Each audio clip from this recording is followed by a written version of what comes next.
All right. So today we're talking about Jocko Willink's book, Leadership Strategy and Tactics.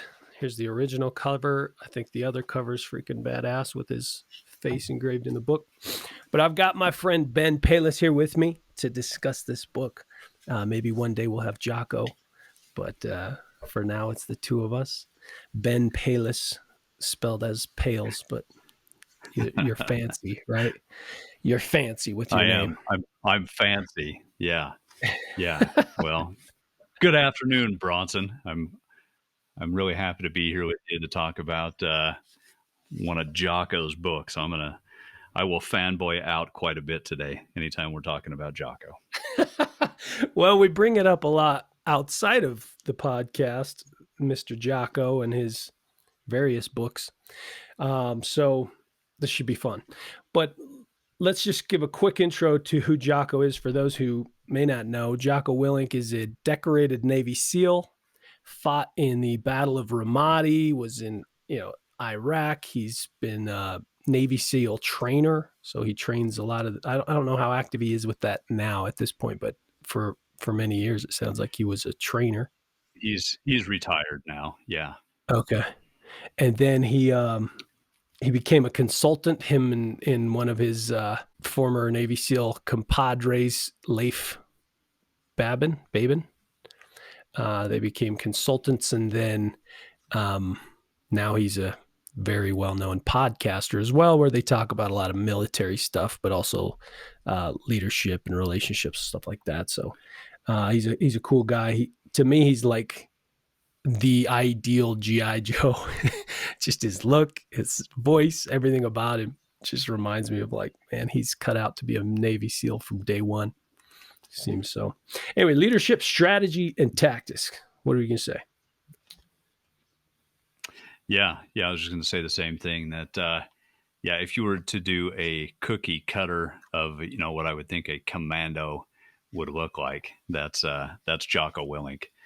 That's him. So I think, one of the fantastic things that he's been able to do is he's been able to take many of the leadership traits, characteristics, and fundamentals that he learned as a Navy SEAL, and then translate those outside of the military community to the business community.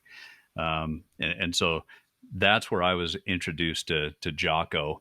And what he does was from the business community, and all of the things that he preaches. I mean, not only will help us in our day-to-day lives, but also will help you at work, no matter where you work. All of these strategies and tactics can help all of us out. Absolutely. It's funny. Two of my favorite books. One is, well, two of them are Jocko's actually, but then another one is Never Split the Difference by Chris Foss. And he was a hostage negotiator for the FBI, right? And both of them bring these strategies that they've learned in these really high energy, intense, life-threatening situations and bring them to the business world, which is where, average Joe me is playing the game, right? And so I think it's interesting that these tactics from SEALs and hostage situations apply to everyday business, but it gives a really, sometimes, you want an extreme example to exemplify a point, but this is real world extreme, right? It's like truly life and death. Yeah. Pretty intense. So we'll go through various quotes or parts of the book, just give our thoughts and discussion and things. We'll start with this early on in the book, page 9. It basically says, one of the underlying themes of SEAL team culture, you can never rest on what you have achieved in the past. You always have to improve. And that's essentially why I do this podcast. I like to read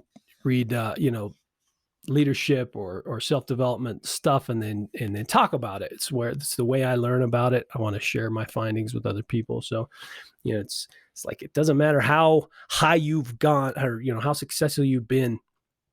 You can't just rest on your laurels and call it good and then continue to have success. It's like, we're also only happy when we're progressing, at least typically. Yeah.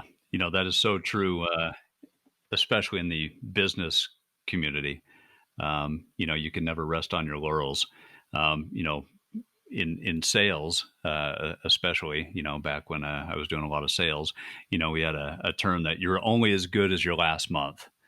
Boy, and that's true. You could never get too high. You could never get too low, because the end of the month is always right around the corner, and you have to start a new month. And it literally, it doesn't matter what you did last month. It's what we're Right. doing today. The same thing translates, to the business community as a whole. It doesn't matter what you did on that last project. Hey, good for you. There's a new project today. There's something else that you have to do. So you can't rest on what you did yesterday. It's always about what you're doing today and what you're going to do tomorrow. Exactly. If I'm a client and I'm paying you to provide a good or service to me, it's like, well, that's great that I paid you for the past, but what's going to make me want to pay you for the future? Right. It's like, do you have something new? Do you have more? Can it be improved and better? Right. And then from an internal perspective, like if I'm leading a team, like my goal is to pull the best out of my people, share it with the team, give them my best. But at some point, we're going to hit a place where we become stale unless I've done my best to bring new energy, new ideas, new motion. Yeah, definitely. And that's where leadership comes in right there. So I'll jump ahead a little bit. Again, he says by detaching physically. So he's talking about, this is under the section detaching.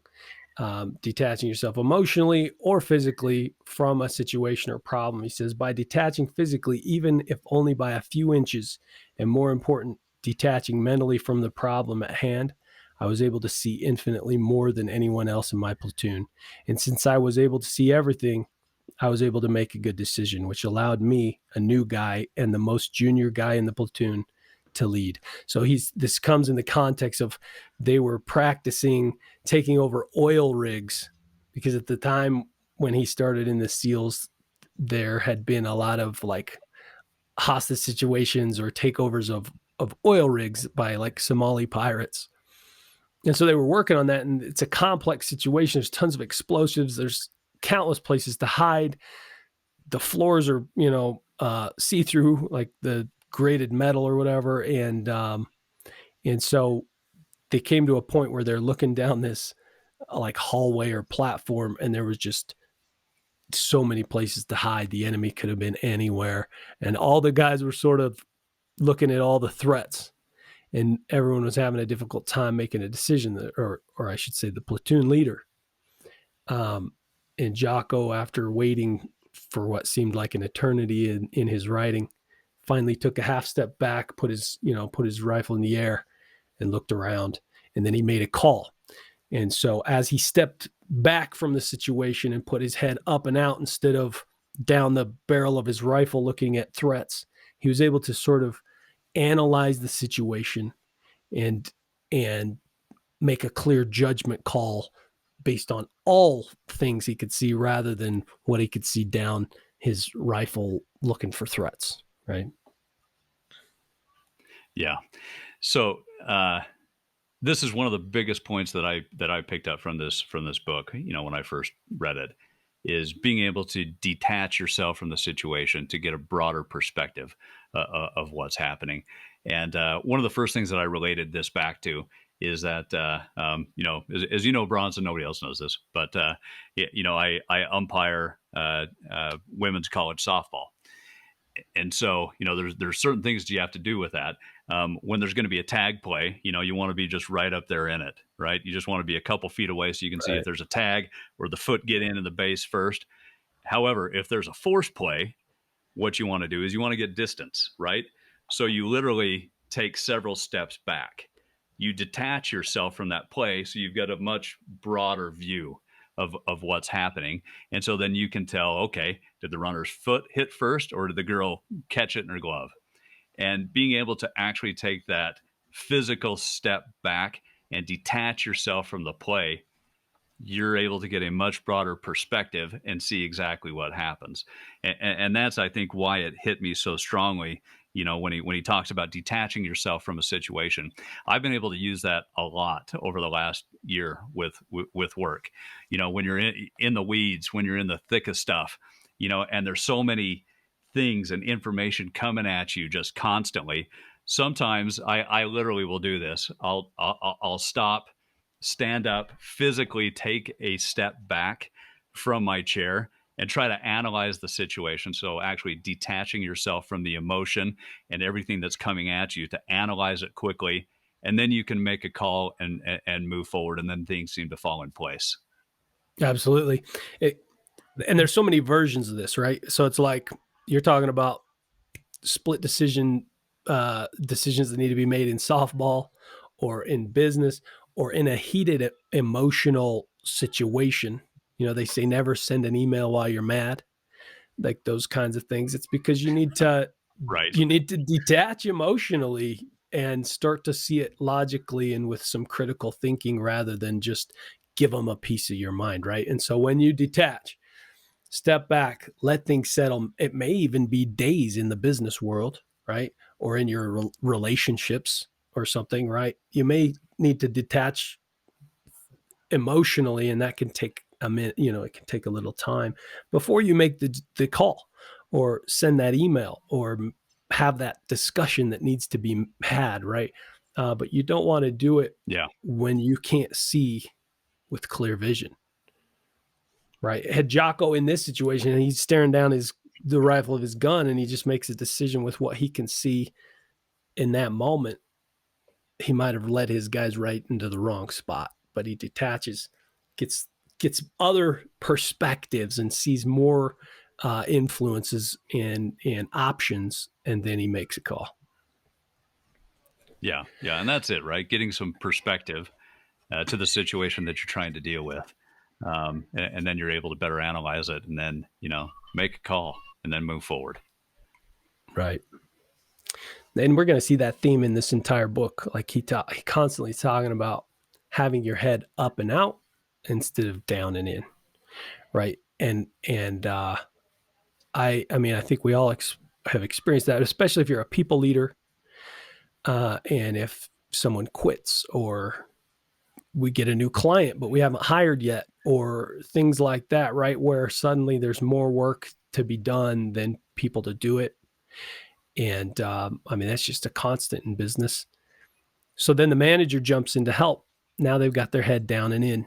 Um, and so who's leading, right? Who's got their head up and out, looking for the next thing, looking for the next curveball, trying to plan our next mission, those kinds of things. And so it's like at times you got to be down and in, but figure out how to get that taken care of, that solved, so that you can get your head back up, right? So he talks about that idea over and over. Yeah, for sure. Um, I was just going to change subjects here and kind of go on to the next thing that really hit me. Um, were the laws of combat, and Oh yes, I have that highlighted. it's kind of amazing to me how so many of these strategies, that you would use in combat, right, to defeat an enemy, to defeat an enemy, really translate perfectly over to the business world. And these laws of combat are those exactly. So I'll go through them here quickly, and then we can talk about them. The first one: cover and move. Simple, prioritize and execute, and then decentralized command. And then a follow up with that, I guess, would be extreme ownership. But yeah, maybe we can just talk about those, for a few minutes. Those laws of combat. Totally. I love that. I had that bookmarked as well. It's like one of my favorite things from this book. Just in my personal life and as a manager at work, it was nice to have like a 4-step process to be like, oh yeah, this is what I need to do, right? Like sometimes we get multiple priorities or multiple inputs from different people, and it's hard to like sort of bring it back to like cover and move, simplify, like what's the clear objective, prioritize and execute, and then give your team the responsibility, the ability to have autonomy and move, right? So cover and move, a basic military strategy that, this is a gunfight.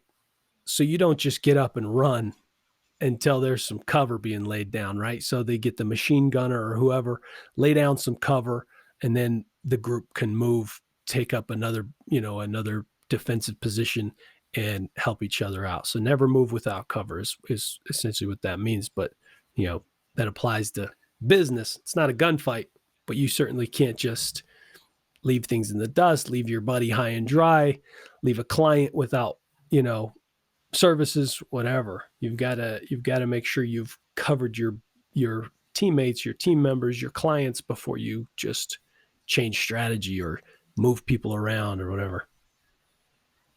Yeah, for sure.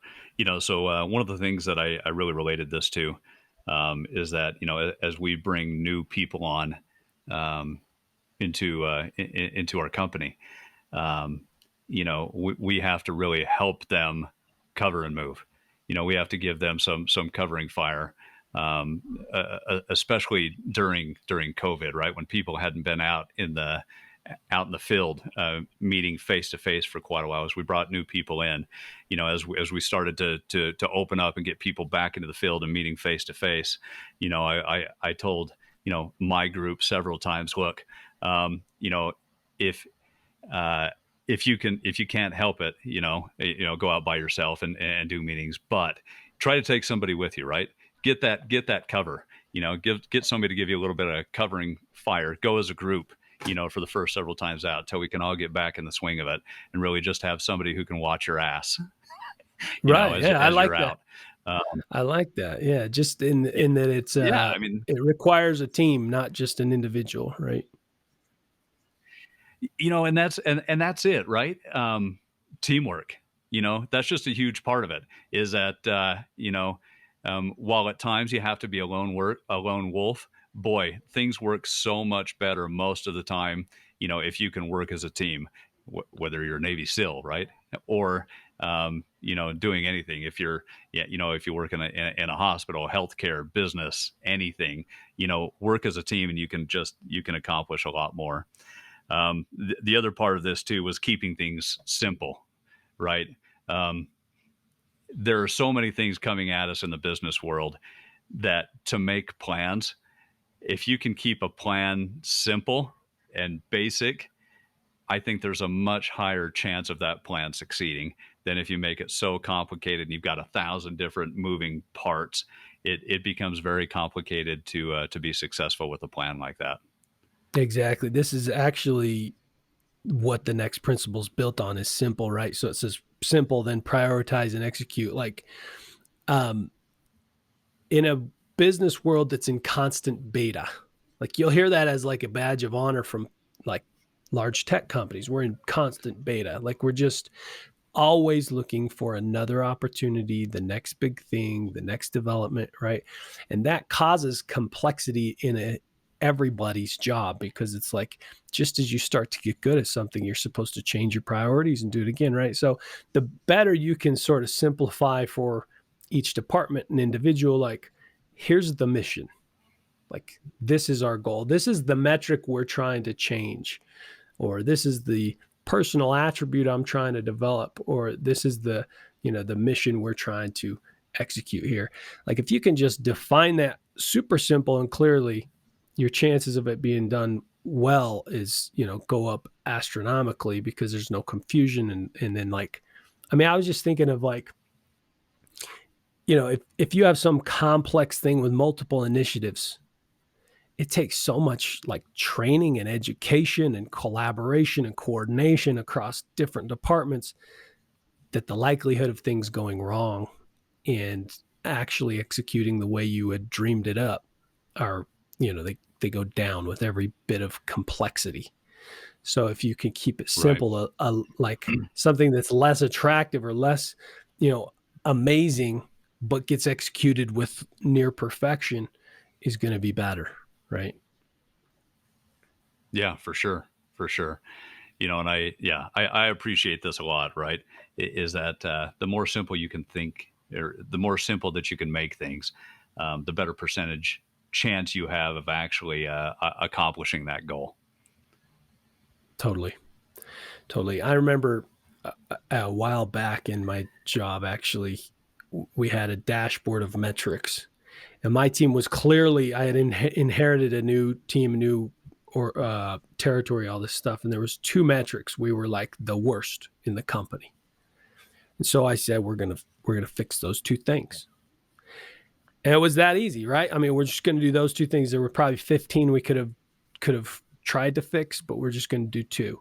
And within a couple months, we had caught everybody else in the company. We were like average on those numbers. And then it was like, okay, we're going to keep one of them and we're going to go to this one. So then we just switched one out for the other, right? And it was like two things. Yeah. It's all you've got to chase. So yeah, well, that and that leads right into the next law, which is prioritize and execute. exactly. So that's exactly what you did. You figured out what the priority was, and then you executed on that priority. Right. And I really think that these two really go hand in hand. Because when you make things too complicated, typically it's because you have many different priorities or competing priorities, and you're trying to accomplish them all at the same time. And usually what happens, when you're in that type of situation is that you don't accomplish anything. It's much better. It's much easier as well to prioritize. What do I need to do first, second, third, fourth, fifth, and then go out and execute the first one and then move on down the line. Yeah. While multitasking may be, other people's forte, it's not mine. I much rather prefer to prioritize and then execute. do those quick, check them off one by one by one. Same. Yeah. Prioritize and execute. And prioritizing is a version of simplifying, right? It's like keep it Yeah. straightforward. And then the last principle, decentralized command. So as a leader, your job is to sort of map out the goal. You make it simple. You say, this is the thing we're going after. This is the thing we're going to change. And then decentralized command basically means you're giving authority to those subordinates to make it happen. You're not gonna be on, micromanaging all the people under you or in the organization. You're basically saying, this is the goal. You're in charge of these people or this thing. Go for it. Decentralized command. Yeah, to me as a leader, this is one of the most important things that you can do. Personally, I really abhor working for bosses that are micromanagers, right? Instead, I much rather prefer, somebody to give us, and Jocko talks a lot about this, commander's intent, right? Make it understood what the commander's intent is. This is where we're going. There's many different paths to get there. I'm going to give you the autonomy, to figure out what is the exact path. You guys come up with the plan in many cases, right, on how we're going to get there. This is where we want to go.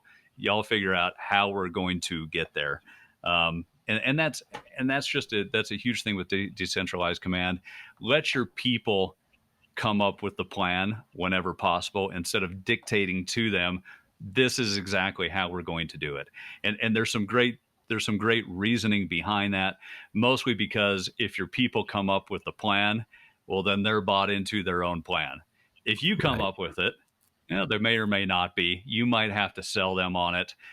Rather, it's much better a lot of times if, they come up with a plan, you look at it, and if there's nothing terribly wrong with it, hey, let's go in that direction then. Let's go with the plan that you guys came up with. You guys made it. You've got buy-in. Now let's just go accomplish it. Right. And they should be closer to the problems in the mission anyway. So they may have insight that you don't have. If they come up with the plan, it should be considering the various things that they're seeing. And then you can have a chance to take a look at it and say, like, well, what about this? May I make a suggestion here or whatever, right? But like you said, like Jocko later in the book kind of comes back to this idea. And he basically says, like, if my team had a plan that was like, let's say 80% effective and mine was 90% effective, the fact that it's their plan and they're hell bent on making it work will more than make up for the fact that that 10% when it was my plan and they weren't as bought in or, you know, driven to make it succeed, right? So there's like, he's almost saying like the plan is only like a piece of the achievement, right? And it's like you make the plan, but then like how bought in, how much energy, what kind of effort are they going to give to it? That could change how effective your plan is. So a less effective plan that has people that are very bought in and dedicated is as good or better than, you know, the leader's plan, who may actually know more or have more experience or, you know the client well or whatever the case is. Yeah, definitely. And I know personally, uh, I've appreciated things so much more when I'm given ownership over coming up with a plan, deciding how to do things. Right. I mean, I can Totally. take direction. Right. I can say, okay, look, I understand where we're going with this. I can get bought in. I can go ahead and do it. However, if you're coming up with the plan, this is your baby. Boy, you're not going to let it fail. Then, if that's the case. Right. Especially if um, your boss said, you know, come up with a plan and let's go do this. Uh, Everyone else is watching, and it's like this is my time to both be in charge and I'm accountable to everybody, right? And so it's like I'm way more bought in. But Yeah. if you give people that built-in excuse of like, my boss gave me a crappy plan, I knew it was crappy from the beginning, and I had to do it. You know, like that attitude just comes with so much more baggage and less effort, and you know, it's just completely uninspiring versus the former, right? Um, Yeah, for sure. so let's jump ahead again to another concept that I know you have brought up in other scenarios, which is extreme ownership of everything. So Yeah. Jocko, he not only put it in this book, he wrote an entire book called Extreme Ownership. And he basically says there's like everything is the boss's fault, right? There's no excuses. And he even says like the weather, like you can't control the weather, but what were your contingency plans for the weather if it changed or if things went wrong, right? He's like, the boss owns Yep. everything. So yeah, the extreme ownership. I read that book. I don't even know what it's been. 18 months, 2 years ago, and it was life changing for me to think about things that way, and I have really tried to take that to heart. Um, where really, yeah, you as the leader, you own everything. And Jocko gives several great examples over. If you're a team leader in the teams, you have a machine gunner who does a terrible job at whether it is picking out targets or not hitting targets. Is it that machine gunner's fault? No, it's that team leader's fault. And why is it the team leader's fault? Well, because you can't tell me that you didn't know that your machine gunner was having some issues. Did you spend extra time with him? Did you make sure that he understands what the priority is? Did you make sure that he understood how to execute? Well, obviously you did not, because he failed. Therefore, you failed. And I've got a really good example of an executive not taking ownership, where I heard a company executive, where they're having some trouble inside the company, got on a call and actually said the words, "I'm not going to blame myself or my management team for this failing." And I literally was like, oh, oh Oh man. man. we need Jocko. Honestly, we need Jocko to step in and explain to people what extreme ownership actually is. Yes, Oh, that is if the awesome. people under you have failed, it's because you failed. And as a leader, you have to take that, you have to own it, and if you don't, nothing will ever change. Right. Oh my gosh. Like, I'm not going to blame me or my management team. This is the pawns fault. This is the people that Yeah. I'm instructing, they failed. That's just so twisted and backwards, right? Like, the machine gunner example is so perfect because it's like, if my job is to coordinate the team and I have a weak spot in my team and I ignore that, that's my failure. The action I need to take is like train that person or replace that person so that there's no longer a weakness in the team, right? And so anything that goes down under your watch is your fault as the leader, right? It makes so much sense when you kind of take it to the next step, right? Because it's like, yeah, I didn't shoot the wrong direction. The gunner did. Yeah, but he's your gunner. Did he not understand the plan?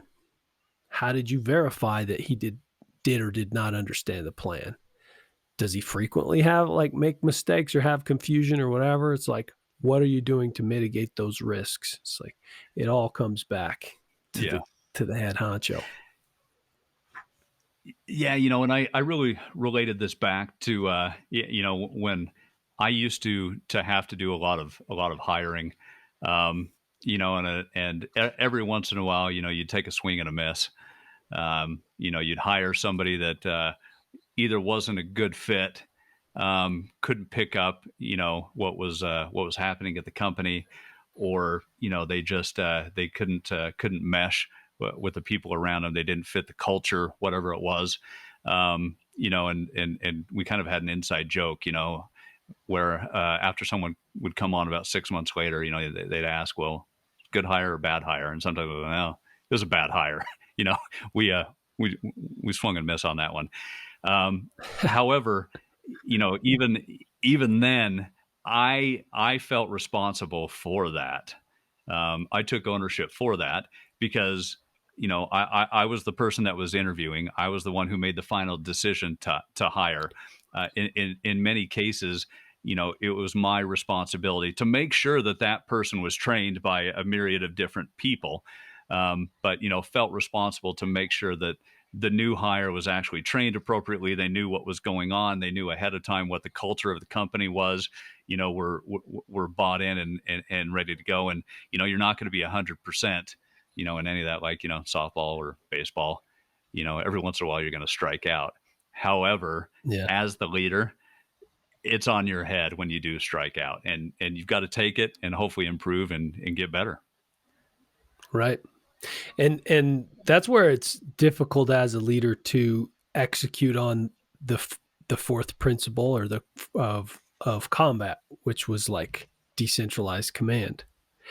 This is where people become micromanagers.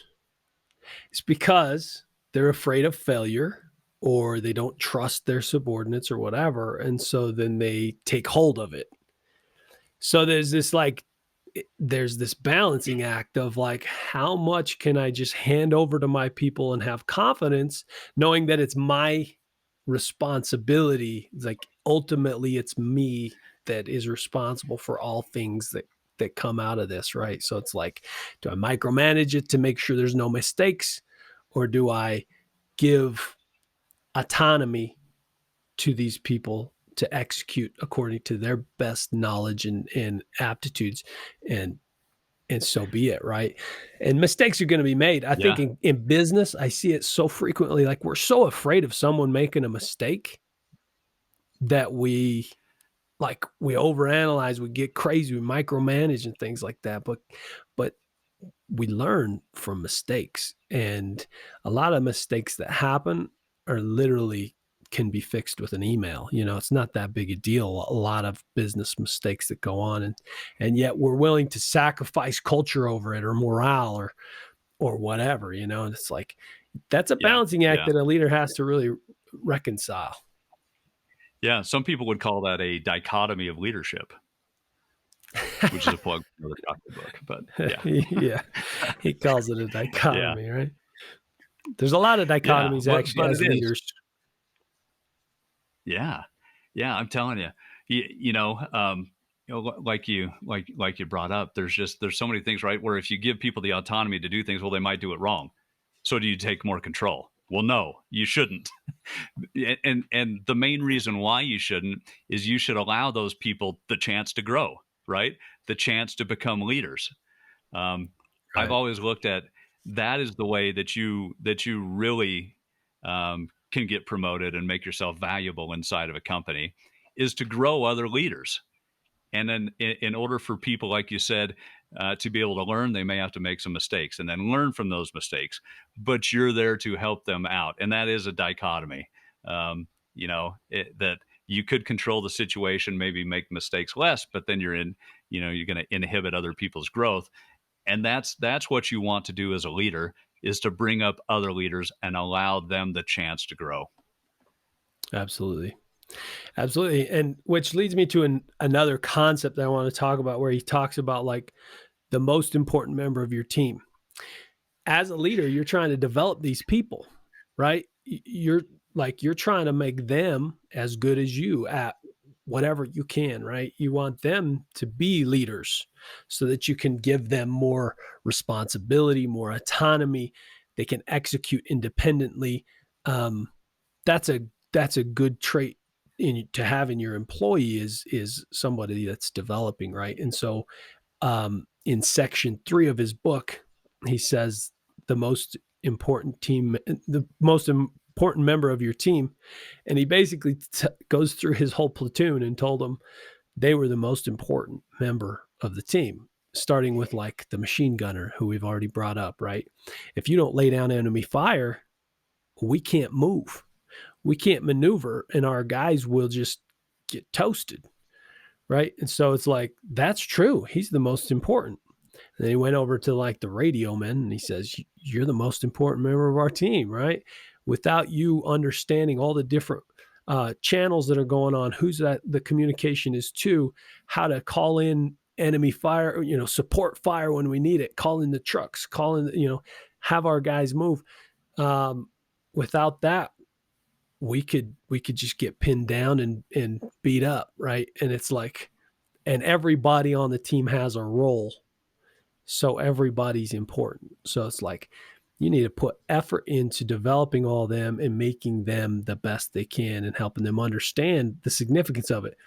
Also, this section kind of um, hit me because I'm really as a people leader, I'm equally as invested in like the people as I am my company. Um, and not everybody sees that, and I could be wrong in being so heavily weighted towards the people that I work with rather than my clients. But I I pride myself on developing them and making them feel happy and motivated, and like they have progress and opportunity and things like that. Um, and so I don't necessarily see myself as like the one they're trying to become or the one that they have to like bow down to. I just see myself as like my role is to support them. So am I more important than them? I would say no. In most cases, the people I'm supporting are the ones supporting our clients. And so it's like they're the ones that need the most support, they may be the most important, right? They're doing the boots on the ground work. They're most important. So anyway, so many ways to look at this. Yeah, for sure. So, I've got a story really close to home with that, where when I was a little bit younger in my career, but I'd been in the corporate world for a good, oh gosh, what, 10 years at this point. So been in several different higher leadership roles, but took a step back, went to a different company, and started doing medical device sales at the time. And I got hooked up with guy who, if I'm recalling right, he was a VP of sales for the company at this time, and guy's name's Dave, and Dave was fantastic.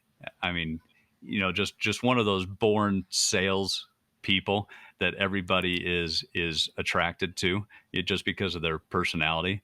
And Dave, Dave was from Atlanta, but sometimes betrayed maybe that he was maybe from a little more rural section of Georgia than the big city. But he had a lot of one-liners that he would give out people that were just hilarious. But anyway, I digress. So Dave took me under his wing. And I was at a point in my career, like I said, where I've already had a lot of leadership responsibilities, done a lot of things, but he taught me so many new um, techniques and ways to develop relationships and work with people that I use all those things still today. And it's been another decade, since we've worked together. Like, any call that I do now, I still go through and think of the things that Dave had taught me on how to prep before a call. And it's because he took the time to say, hey, you know what, I see something in this guy, I think he can be better, I'm going to invest in him. As a leader of this company, I'm going to invest in him to try to make him better. And um, luckily for me, I was able to subordinate my ego at the time enough, to see what he was doing and pick up on it all, internalize it, and now I'm able to do the exact same thing for other people. You know, when we work with younger people in our company, that may not have nearly as much of experience as I do, I can pass on those same traits and techniques that Dave taught me to them. Of, okay, what are we going to accomplish on this call? What things are the client going to bring up ahead of time? Let's run through that. Let's role play it. Let's think of anything that they might come up with, so we have the answers ahead of time. And boy, when you prep that way before a call, things go so much better. It's amazing. And usually you're a lot more successful. So, you know, as a leader, just what you said, you want to invest in your people to make them better, because it honestly, it changes lives way beyond what you think it will. Right. So how did he teach you then? Like what kind of like strategy did you feel like he was like trying to shove things down your throat, or was it just by watching him, being in his presence? Like, what was his method or strategy of teaching you? Yeah, so his method was really, because I mean, very very laid back Southern gentleman, right? So Gotcha. you can kind of think of that type of person, and it'd just be like, hey, let's and I'm butchering his accent. Hey Ben, you know let's take a few minutes, tonight before we go on these calls tomorrow, and just kind of run through them. What do you think they may talk about? If we bring something up, what do you think they're going to say about it? And we Interesting. would literally run through like an entire call. And I'm not kidding. 90% of the time, everything we brought up, and practiced beforehand or ran through beforehand, would be things that the clients would bring up the next day. And we'd already have an answer for it, and have figured out the best way to, whether, it's an objection or have a question about something, about whether it be a product or how that product was used, or some theory behind it. We would already have a really good answer for them because we'd practiced it the night before. So no, he was never shoving anything down my throat. It was more of, you know what, let's sit back, let's have a nice bourbon and a cigar, and let's go through this and figure it Uh, out.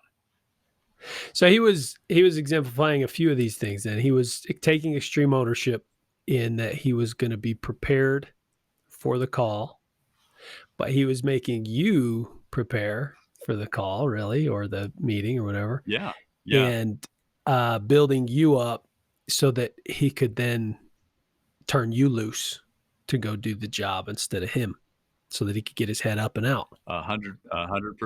Yeah. Yeah, so then, we would be able to, multiply the effects as we went forward, so, yeah, we'd go do a bunch of calls, in a couple different cities, and then, I'd be able to take the things that I learned and go off to, new locations and do the exact same thing. Awesome. That's awesome. Let's bring Dave over. I'm telling you. um,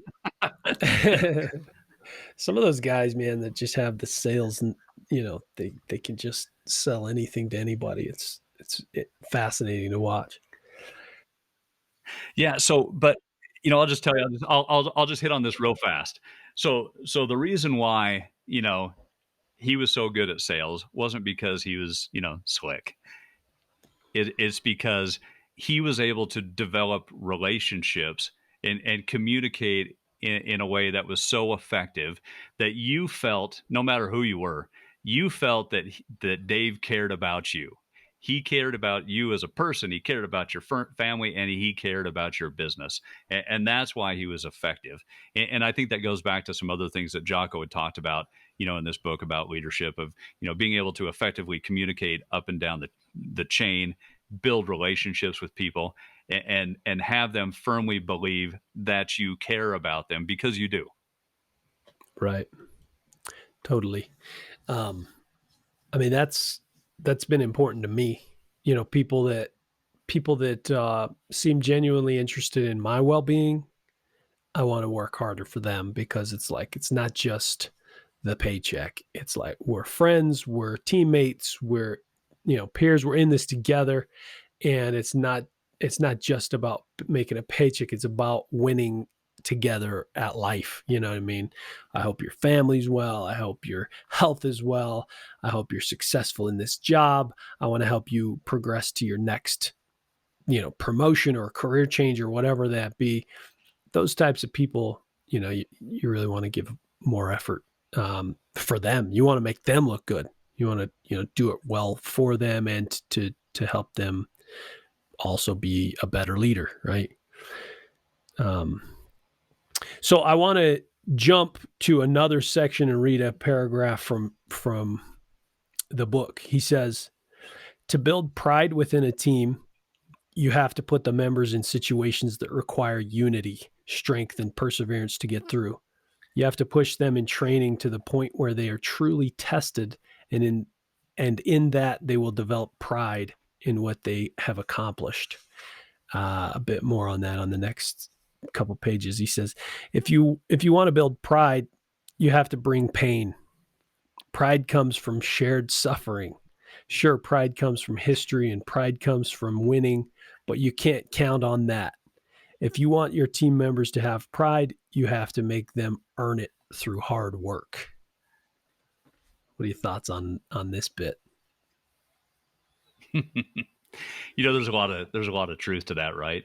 Um, and especially if you think about it, if we go back to Jocko's history, as a Navy SEAL, um, building pride through pain.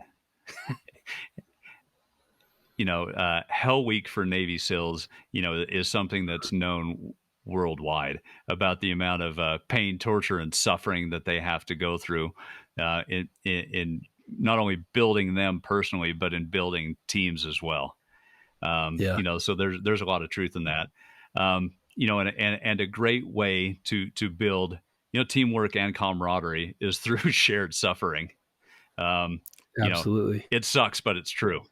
I know, for example, I'm still, good friends with many people, including yourself, from past jobs, business experience, where we went through shared suffering, right? Because people bond over that. You went through something, it sucked, you survived, you both moved on. And so, relationships and teams, are definitely built through that crucible. There's multiple forms of suffering too, and I think all of them actually can bring that unity and pride, but particularly the suffering for a purpose, right? So it kind of makes me think of the movie. What is it? Remember the Titans? Or Sure, What's yeah, the one? with What's the Denzel. one where yeah, and he takes all the kids out to a camp, and basically he says like the only the way you make the team is by surviving camp. And before you know it, Yeah, they're yeah, dying. They're doing 3-a-day practices and all this stuff. And before you know it, the team is a unit, and it's almost like the coach became sort of the bad guy, right? And yeah, the coach was the they enemy, unite, yeah, you gotta have somebody to right? hate. And so he created such a horrible hell week, camp, and that they started relying on each other, and they started seeing each other's strengths and appreciating each other's strengths, and they became unified through that. That's what happens in buds training, and that kind of stuff. It's like we're all in this together suffering, but it's to achieve that. We're going to achieve that goal. And then also, like, very few things that are like really worth having just come easy, right? There's some amount of like work, blood, sweat, and tears, the trials, the barriers, the knockdowns, get back up, right? And so, like, when you look back on those types of moments and experiences, those are the ones that bring the most satisfaction in life, right? Whether it was from being a parent or in your job or in sports or whatever. It's like those tough battles we fought and got through are truly the ones that are most pride, that bring us the most pride. And so it's like, how do you instill that in your team? Well, the military does it by throwing these guys in some legit suffering circumstances, right? Yeah, yeah. In the business world, I mean, that can be true too, right? Whether it's actual physical suffering, hopefully not. I mean, physical suffering anymore would be, hey, you're stranded in the airport with your team for, overnight, and nobody wants to do that. Um, but instead it's pushing forward towards a shared goal, right? And there's some struggle associated with that typically. Whatever it is, whatever goal that you're trying to accomplish, whatever project you're trying to get done, typically there's a lot of hard work, some stress, maybe some blood, sweat, and tears at times, but that builds team unity and helps people to bond because of those shared experiences. And from that, and what you learn from each other, then the next time that you're doing a project, well, you can relate back to that, and that team usually functions much more efficiently, the second, third, fourth, fifth time around. Yeah. And like, this is kind of making me think about when like one of our team members leaves to go to a new job or something. We've had like these going away parties and stuff, right? And everybody starts reminiscing on like all the shit we went through together, right? It's like, do you remember this time? And do you remember this time? And it's like it's sad to see them go because we've done all this together, right? It creates the unity. It's like the things, those difficult moments we shared are important to us. It's a really interesting mindset for people, Yeah, emotionally definitely. Yeah. attached. All right, this is Yeah, getting for sure. lengthy. We better share a couple more things and we'll wrap this up. So, how to succeed All as a right. new leader. So this is under becoming a leader. So he in the book he sort of baby steps us through, what traits are in a leader, how to become a leader. He kind of leaves no stone unturned when it comes to like communicating up the chain, communicating down the chain. Um, you're the equivalent with all these guys, and now all of a sudden you're put in as a new leader. How to make that transition? Like, so the book has a ton of like tactical baby steps to help you succeed as a leader. So, go get the book, guys. But here's a list. He says, here are a few fundamental rules to keep in mind as you take command. So, new leaders. Number one, be humble. It is an honor to be in a leadership position. Your team is counting on you to make the right decisions. So, you don't have to have it all figured out. Be humble, ask their opinion, ask for support. take into consideration everybody has strengths and you don't have it all figured out, right? Don't act like you know everything. You don't. The team knows that. Ask smart questions. Number 3, listen, ask for advice and heed it. Number 4, treat people with respect. Regardless of rank, everyone is a human being and plays an important role in the team. Treat them that way. Take care of your people and they will take care of you. Any comments so far, Ben? Man, some of those are just so true, right? Um, yeah, a couple things that really hit close to home on that is, you know, you don't know you don't know everything. You don't, you You don't. don't. And Jocko talks a lot about subordinating your ego, right? Get rid of your ego. Yep. That's what doesn't allow you to ask for help. It's what makes you think you need to portray as a leader. You need to know everything. You don't. People know you Yeah. don't. You know, and it gives you so much more credibility when you go to your team and say, "Hey, look, we're facing this dilemma. What do you guys think? What should we do?" And then heed their Right. advice. I can think of so many times, in work situations where the leader of a team or or of the entire company acts like they know something that that they don't have a clue. I mean, you can just tell they don't have a clue, but they bullshit their Right. way through it. Take the kids out of the room. They literally Ugh, bullshit their way through it. makes it And, worse. and it's so much more effective and gives you so much more credibility if you would just say, "Hey, look, I don't know everything. I'm not sure what to do here. What do you guys think? What should we do?" Yeah, well, who would you rather follow, right? Like someone that's just like, don't give me your opinions. Don't tell, just shut up and go follow my lead despite my insufficiencies. Or do you want to follow the guy that's like, listen, guys, we got this, just like you said a minute ago, like we got this barrier or whatever. What do you guys think? Right? You guys are close to the problem. I want to hear what you would do. And I'm just putting the puzzle together as the leader, right? I'm taking their advice, and now I've got my head up and out, and I'm saying, okay, I've got all these perspectives. Which one makes the most sense? So, I would rather follow the guy that's willing to make me a part of the process, make me partially accountable for things, right?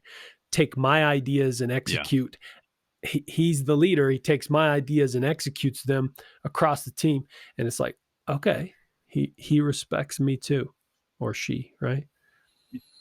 Yeah, for sure. And there's something that I've always tried to do, and that's build diverse teams.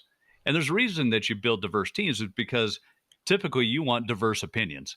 You don't want Right. cookie cutter people, right? You want people with different experiences because then they bring different things to you and to the team. And so take advantage of that. Yeah. Hire people that know stuff that cover your weaknesses and then take their advice when appropriate. Yeah. Yeah. Yeah, exactly. All right. Number 5 of the list here. Take ownership of failures and mistakes. We've already talked about that. 6, pass credit for success up and down the chain.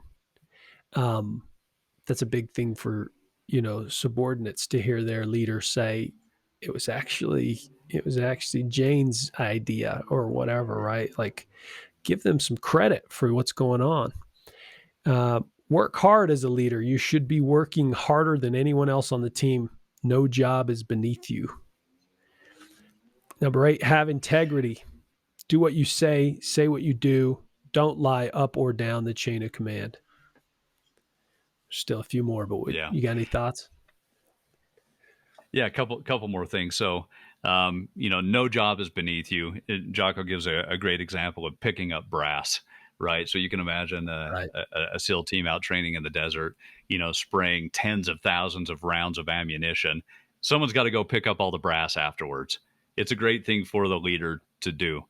Um, when when I was a higher level manager in a different company, um, our company decided to save money. They were only going to have cleaning crews come in like once a week, right? And so a lot of our people then had to do different things to clean up the office space, do the bathrooms, yada, yada, yada. So I took it upon myself as being the leader, when I came in, is to clean a bathroom, and it's the same thing of no job is beneath you, right? Let your people see that you're willing to do anything. So then when you ask them to do things, they're like, well, he already did it. I guess I kind of have to. Um, and it's just it's a great example to be able to lead from. Right. And if the leader's not too big for the task, then maybe the 2, 3, 4 different levels that may be below you, none of them are too big for the task. So it's going to get done, right? Everyone's going to participate. Everyone's covering each other, right? Yeah, That's a yeah, big one. All right, number 9, I think we were on. Be balanced. Extreme action and opinions are usually not good. And that's a theme throughout this entire book. He's always talking about the dichotomies of everything. That's right. Too much power, too little power. Too much ownership of it. Like, give them too much freedom. Don't give them enough freedom. Challenge them. Don't challenge them too much. Like, constantly, you got to sort of balance, right? A lot of times, whether you're talking yeah, in business, politics, whatever, people that take this like extreme position, it appears they're not taking into account all factors, or even acknowledging that they don't know all factors, right? So just right. balance out a little bit, chill out. Yeah. Hey, I'm going to throw a little Karate Kid in here. Mr. Miyagi, his big thing with Daniel-san. Find balance, Daniel-san. Find balance. And Karate Kid. that's it. It was the same thing of never get too high, never get too low, right? Be balanced. People Yeah, like security. I mean, they do. They do. Be balanced in your approach to everything. right. Oh, I have to go back to the nothing's beneath you thing, because early in the book he has that story of when he was young in the SEALs teams, and his platoon commander had made a lateral move from some other department. I can't remember. Became the platoon commander despite never having been on any missions or done all the SEAL training and stuff. Right. So suddenly, he's got a couple guys in his platoon that had done a variety of things, had a lot of experience, and yet he would not listen to anybody. He would make all the plans. He would give all the commands. He wasn't doing any Yeah. of the cleanup and stuff like that, right? And then, long story short, they got a new commander. And this commander had done everything, had been on real like war missions, had done every training, been every position in the SEAL teams. And yet he was like, he would take out the trash. He would help clean. That was a job that typically the new guys do. When it came to making plans, he would ask them to make their plans, and then he would sort of give recommendations or whatever. But he was not above those guys. He saw himself as one of them, and the difference between the way the platoon treated those commanders is like they would have done anything for that second commander. They Right. wouldn't do anything to have the back of the first commander, Yeah. Yeah, definitely. Right. When people see that you're down in the trenches with them, when you're willing to do anything, those are the type of people that people like to follow. Right. Absolutely. Yeah. All right. Let's wrap this up. We got a couple more here. 10 was be decisive when it's time to make a decision, make one. 11, build relationships. That is your main goal as a leader. Interesting. You were talking about relationships earlier. A team is a group of people Yeah. who have relationships and trust one another. Otherwise, it is just a disconnected, incoherent cluster of people. And lastly, number 12, get the job done. That is the purpose of a leader, to lead a team to accomplishing a mission. If you don't accomplish the mission, you fail as a leader. Performance counts. It's pretty Dang straight. solid. Performance Yeah. counts. Yeah. Yeah. Pretty solid. All right. Hey. So Do you have anything else you want to throw out in One, here? so one last comment, one last question. If you don't finish first, you finish last. Performance counts. Ricky Bobby. All right. Last thing, want to ask you a question that the Jocko asked in the book as well, but I want to get your take on it. Are leaders born or are leaders made? Oh yeah, I remember this. So both leaders are born and made. First of all, some Yeah, people like everyone's born with a certain set of gifts, right? I mean, physically, mentally, like not everybody's cut out to make it to Harvard and whatever. Not everybody's cut out to make it to the NBA, but some people are. And so, depending on the scenario, you may have been a born leader, but without work, without putting in the effort, you can sure minimize or maximize your leadership abilities, right?